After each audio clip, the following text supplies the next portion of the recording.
तो हमारे चैप्टर का नाम है इंडियन इकोनॉमी 1950 से लेके 1990 तक। ठीक है, तो इसके अंदर हमको बहुत सारी बातें देखनी है कि क्या क्या हुआ हमारे 40 साल में। तो जैसे ही चैप्टर की शुरुआत हुई तो सबसे पहले ये कि इकोनॉमिक प्लानिंग जो होती है वो क्या होती है। तो इकोनॉमिक प्लानिंग का मतलब होता है कि जैसे कोई भी एक इंडिविजुअल व्यक्ति प्लानिंग करता है तो उसी तरह किसी भी इकोनॉमी को प्लान करना था। अब हमारे लिए प्लानिंग क्यों इंपॉर्टेंट थी, क्योंकि पिछले चैप्टर में हमने पढ़ा कि जब 1947 में हम आजाद हुए तो उस समय हमारा देश जो था वो एक तरह से स्टेगनेंट इकोनॉमी हो गई थी और ब्रिटिशर्स ने हमको एक्सप्लॉइट कर रखा था। तो अब हमें आगे कैसे बढ़ना है अपने आप, इसके लिए प्लानिंग करनी तो जरूरी थी। तो वहां से इस चैप्टर की शुरुआत हो रही है। बाकी इसमें प्लानिंग के बारे में बताया जाता है आपको कि दो तरह की प्लानिंग हो सकती है, तो सिर्फ ये टर्मिनोलॉजी आपको याद होनी चाहिए, डायरेक्टिव प्लानिंग और कॉम्प्रिहेंसिव प्लानिंग। डायरेक्टिव प्लानिंग जो है वो इंडिकेशन होता है कैपिटलिस्ट इकोनॉमी का, और कॉम्प्रिहेंसिव प्लानिंग जो है वो इंडिकेशन होता है सोशलिस्ट इकोनॉमी का, जो हम अभी थोड़ी देर में देखेंगे। तो मुद्दा यहां से शुरू हुआ कि कितने तरह के इकोनॉमिक सिस्टम्स होते हैं। तो 3 तरह के इकोनॉमिक सिस्टम्स होते हैं। पहला सिस्टम होता है कैपिटलिस्ट इकोनॉमी का, जिसमें मेन मोटो होता है प्रॉफिट कमाने का, और जहां पर रिसोर्सेज को जो ओन करते हैं वो एक तरह से प्राइवेट ओनर्स ओन कर रहे होते हैं और उसमें गवर्नमेंट का कोई भी रोल नहीं होता। और इस तरह की इकोनॉमी में माना जाता है कि सारा कंज्यूमर की प्रेफरेंस के हिसाब से रिसोर्स का एलोकेशन हो जाता है। अब इंडिया कैपिटलिस्ट इकोनॉमी इसलिए नहीं चुन सकता था क्योंकि अगर इंडिया कैपिटलिस्ट इकोनॉमी चुनने का सोचता तो कहीं ना तो हमारे पास इतने रिसोर्सेस थे, दूसरा हमारे देश में गरीबों की संख्या इतनी थी कि अगर हम कैपिटलिस्ट इकोनॉमी बन जाते तो हमारे देश में और ज्यादा गरीबों का शोषण होता और ज्यादा पब्लिक का एक्सप्लॉयटेशन होता। तो इसीलिए हम कैपिटलिस्ट इकोनॉमी तो नहीं बने। दूसरी तरह की इकोनॉमी का ऑप्शन होता है सोशलिस्ट इकोनॉमी। सोशलिस्ट इकोनॉमी जो होती है वो एक तरह से होती है जिसका मोटो होता है पब्लिक का वेलफेयर करना, समाज की भलाई करना, जिसमें एक सेंट्रल प्लानिंग अथॉरिटी होती है जिसको आप सरकार कहते हो। तो सोशलिस्ट इकोनॉमी पूरी तरह से आधारित होती है समाज की भलाई पर, लेकिन जिसमें प्रॉफिट का कोई रोल नहीं होता।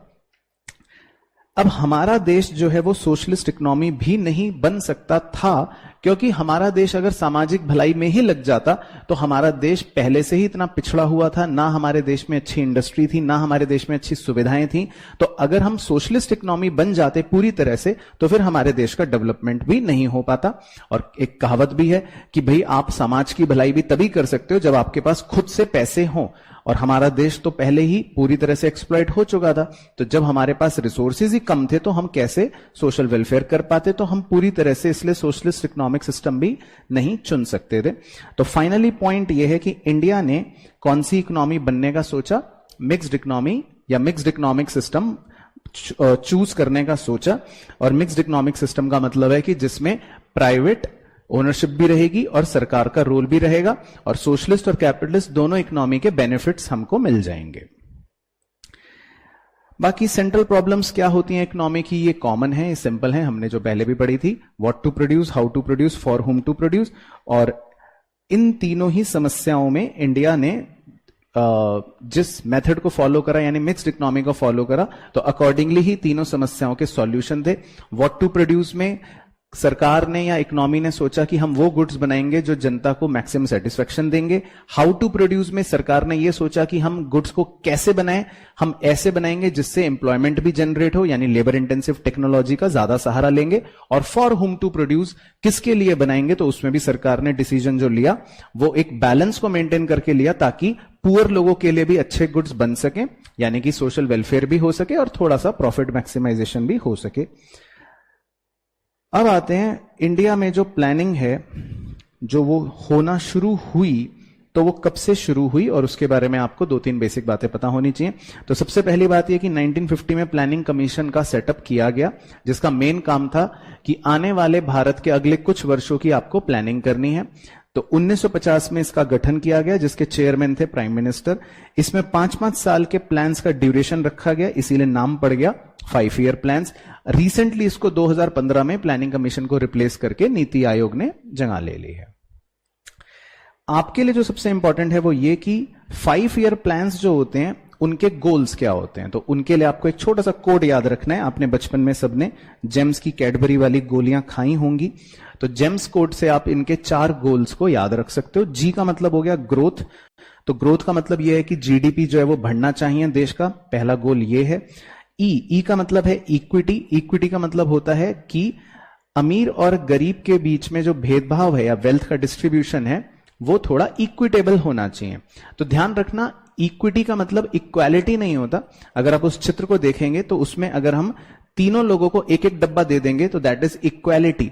लेकिन जिसको जरूरत ज्यादा है उसे ज्यादा देना चाहिए और जिसको जरूरत नहीं है उसे नहीं देना चाहिए, इसको इक्विटी कहते हैं, जो आप राइट वाली इमेज में देख रहे हैं। तो जो आदमी ऑलरेडी लंबा है उसको डब्बा देने की जरूरत नहीं है और जो छोटा है उसको 2 डब्बे दे दिए। तो इक्विटी का मतलब हो गया ये।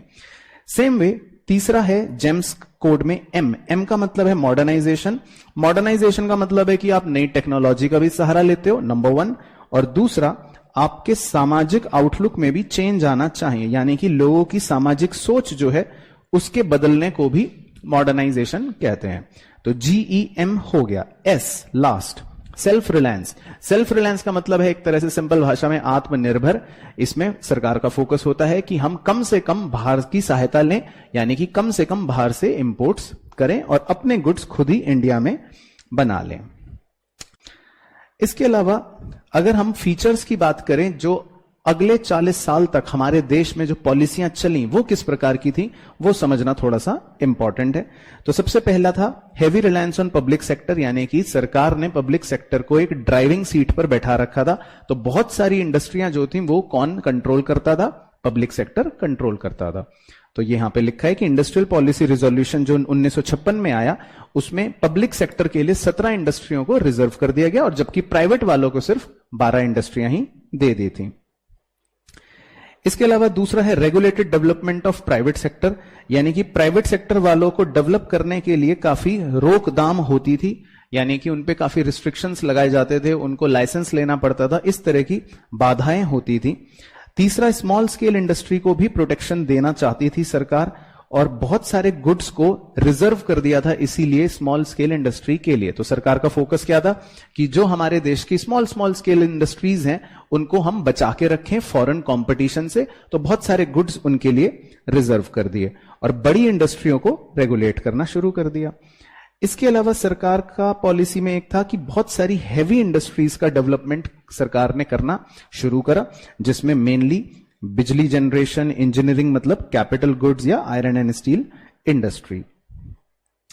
बाकी सरकार का फोकस एक ये भी था कि लोग जो हैं वो ज्यादा बचत करें और जब बचत ज्यादा होगी तो ज्यादा निवेश होगा। तो कहीं ना कहीं सरकार का फोकस इन 40 सालों में लोगों को यह प्रमोट करना भी था कि आप ज्यादा सेविंग करें, क्योंकि इकोनॉमी में ज्यादा सेविंग होगी तो इकोनॉमी में फिर इन्वेस्टमेंट भी ज्यादा होगी। इसके अलावा सरकार चाहती थी कि हमारे लोग जो हैं वो विदेशों से सामान ना खरीदें और हमारी इंडस्ट्रियों को फॉरेन कंपटीशन से बचाया जाए। तो इसीलिए सरकार ने बहुत सारी इंपोर्ट ड्यूटी या बहुत सारा क्वांटिटेटिव रिस्ट्रिक्शंस लगा रखा था अगर आप फॉरेन गुड्स मंगवाते हो तो। इसके अलावा सरकार ने इंपोर्ट सब्स्टिट्यूशन पर भी फोकस करा। सरकार कहती थी कि आप बाहर से कोई भी सामान ना मंगवाओ, वही सामान हम इंडिया में बना लेंगे। और इसके अलावा सरकार बाहर से आने वाले पैसे को भी रिस्ट्रिक्ट करा करती थी, यानी कि फॉरेन कैपिटल जो है उसको रोका जाता था। हम ज्यादा पैसे नहीं चाहते थे कि फॉरेनर्स हमारे देश में निवेश करें। जब आप नेक्स्ट चैप्टर पढ़ोगे तो बड़ी ध्यान से लिंक करना इन सारी 8 बातों को। ये सारी 8 बातों या 8 बातें जो हैं ये हट जाएंगी, क्योंकि जब हम नेक्स्ट चैप्टर पढ़ते हैं जिसमें इन 40 सालों के बाद जो सबसे बड़ी क्रांति यानी कि रिफॉर्म्स आते हैं 1991 में, उन रिफॉर्म्स में आपको यह सिखाया जाएगा कि ये सारी बातों को हटा देते हैं। लेकिन फिलहाल इस चैप्टर में पब्लिक सेक्टर का रोल ज्यादा था, प्राइवेट सेक्टर का रोल कम था। हम अपनी स्मॉल स्केल इंडस्ट्रियों को बचा के रखना चाहते थे, हम ज्यादा इंपोर्ट ड्यूटी लगाते थे और हम फॉरेन पैसों को भारत देश में आने से भी रोकते थे। यह हमारा मोटा मोटा पॉलिसी का स्ट्रक्चर था। फिर दूसरा हमें यह पता होना चाहिए कि क्या हमारी प्लानिंग सक्सेसफुल रही। तो बहुत से लोग कहते हैं हां सक्सेसफुल रही। उसके क्या तर्क देते हैं? उसके तर्क देते हैं कि हमारी नेशनल इनकम बढ़ी, हमारी पर कैपिटा इनकम बढ़ी, हमारे देश में सेविंग्स और इन्वेस्टमेंट बढ़ी, हमारे देश में एग्रीकल्चरल टेक्नोलॉजिकल चेंजेस आए जो आगे भी पढ़ेंगे हम, जिसमें ग्रीन रिवॉल्यूशन शामिल है। इसके अलावा हमारे देश में इंडस्ट्री डाइवर्सिफिकेशन हुआ और ग्रोथ हुई। इसके अलावा हमारे देश का इंफ्रास्ट्रक्चर भी पहले से बेहतर हुआ। तो कुल मिलाकर सोशल इंफ्रास्ट्रक्चर भी बेहतर हुआ, थोड़ा सा एम्प्लॉयमेंट भी हमारे देश में बढ़ा और हमारे एक्सपोर्ट्स की संख्या यानी कि इंटरनेशनल ट्रेड में भी इजाफा हुआ। तो बहुत सारे ऐसे पॉइंट्स हैं जो ये बता सकते हैं कि हमारी प्लानिंग जो है वो सफल रही। इसी का काउंटर करने के लिए बहुत सारे लोग ये भी कहते हैं कि हमारी प्लानिंग तो फेल रही, यानी कि खराब रही। तो क्यों खराब रही? रीजंस ये हैं कि हमारे देश में गरीबी आज भी एक समस्या रही, वो अभी तक कम नहीं हुई। महंगाई हमारे देश में बहुत ज्यादा बढ़ गई, आज भी बहुत सारे लोग बेरोजगार हैं, अनएम्प्लॉयमेंट क्राइसिस है। तो ये सारे वो पॉइंट्स हैं जो फेलियर दर्शाते हैं। इंफ्रास्ट्रक्चर आज भी इनएडिक्वेट है, मतलब जितना होना चाहिए उतना नहीं है।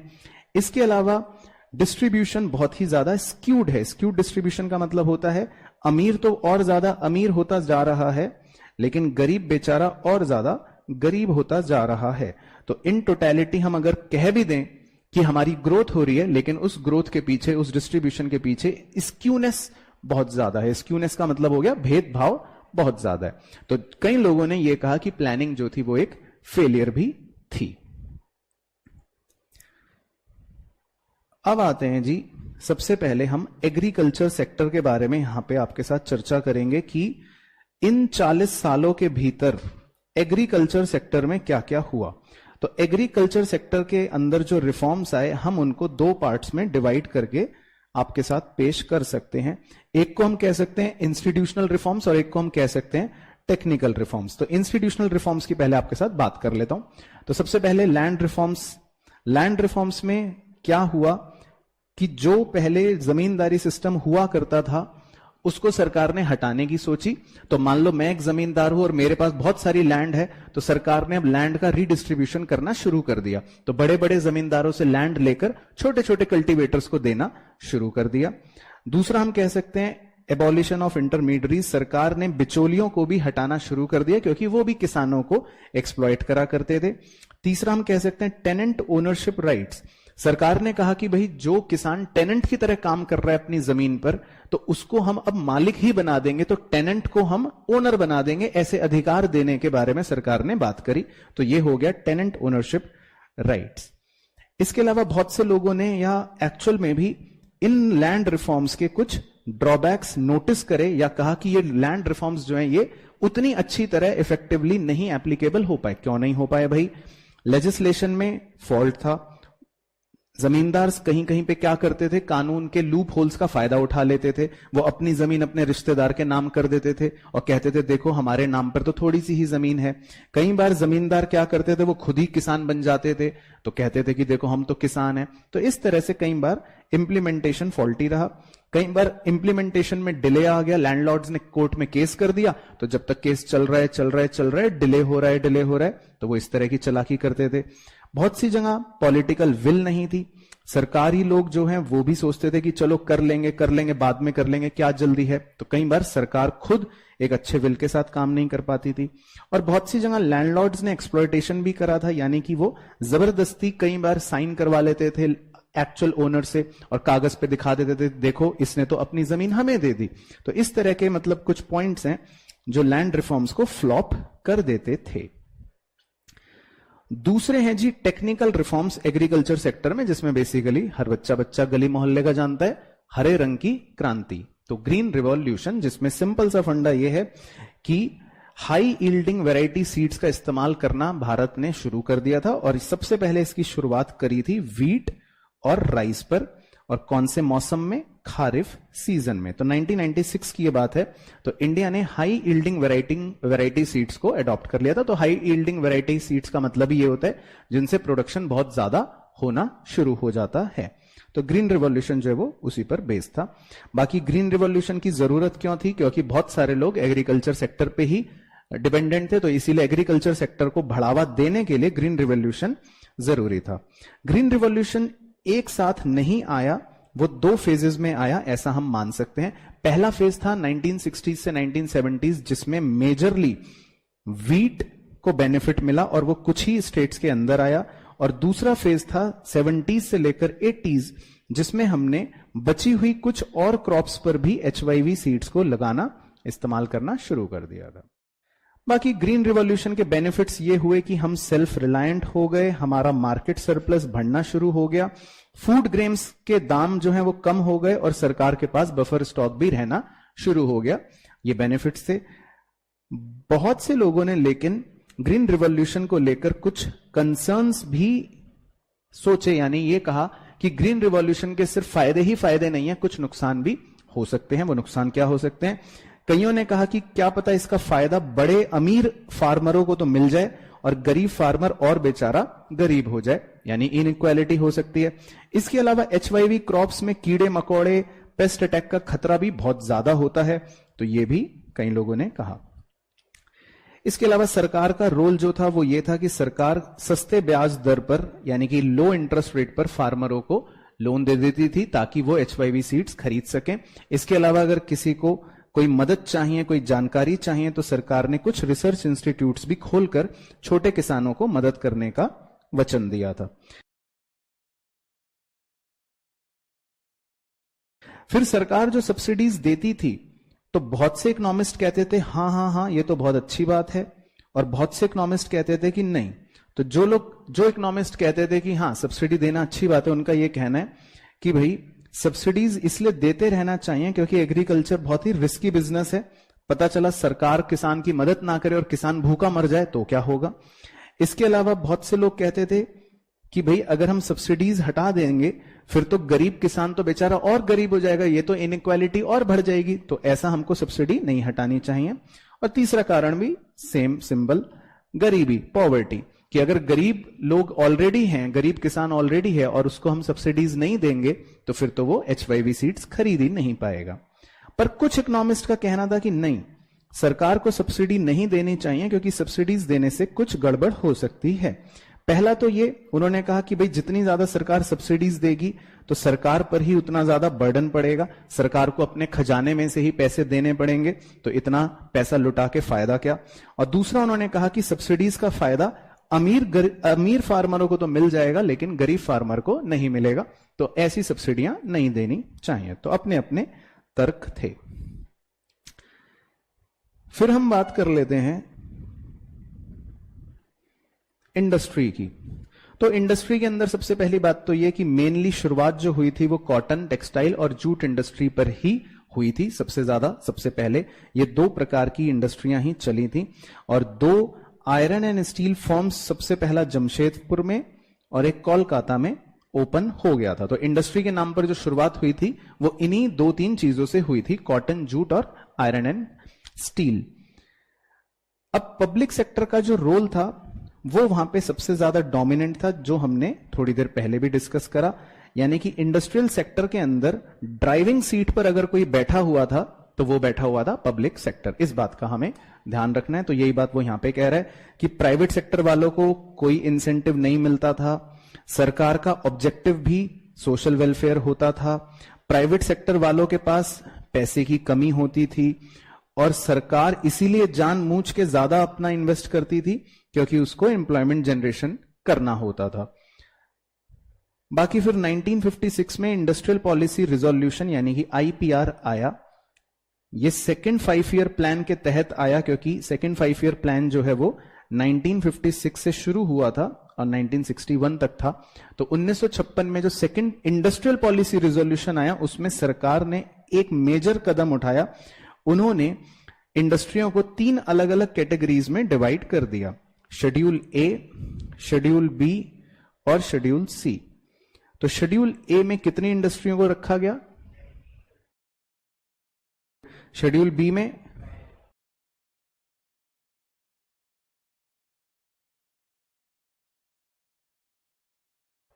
ठीक है, और जो बच गई उन्हें शेड्यूल सी में रखा गया।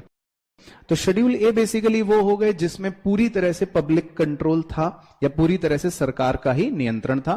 शेड्यूल बी वो हो गए जिसमें प्राइवेट का भी कंट्रोल था लेकिन पब्लिक का कंट्रोल बहुत कम था। बाकी शेड्यूल सी तो पूरी की पूरी तरह एक तरह से प्राइवेट वालों के ही हाथ में दे दिया था, लेकिन डोमिनेटिंग कंट्रोल जो था वो पब्लिक सेक्टर के हाथ में ही था।